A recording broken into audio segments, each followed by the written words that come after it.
think Cole's overheating. Man, only if we had a heat stress monitor to know if we should practice or not. I know where you can get one of those. Here at Nielsen Kellerman. Let's go see what else they do.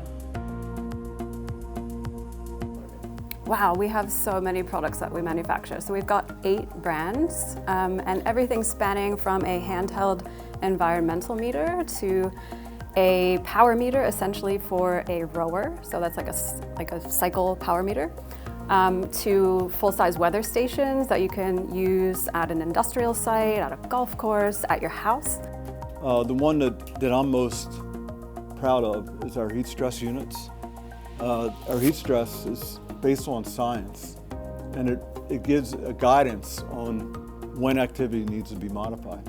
The design process for a heat stress sensor is pretty thorough. We spend a lot of time researching what the right sensor will be for the end product that we want to use.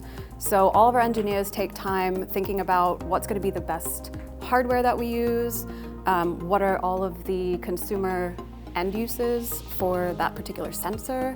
We have to make sure it's going to fit every use case. Every product that we manufacture is 100% tested functionality-wise, so we'll go through a diagnostic to make sure all the functions of that unit will pass its features. There's multiple electronic testing, there's functional testing, there's drop testing to make sure it functions after an impact.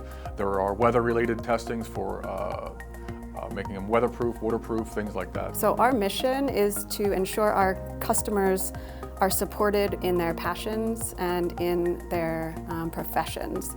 In this room, people take something from a concept, an idea, and they carry it through to a thing, a physical thing that you could have and hold in your hand and use it to do something, to actually serve a useful purpose. Man, I didn't know Nielsen and Kellerman did more than just heat stress monitors.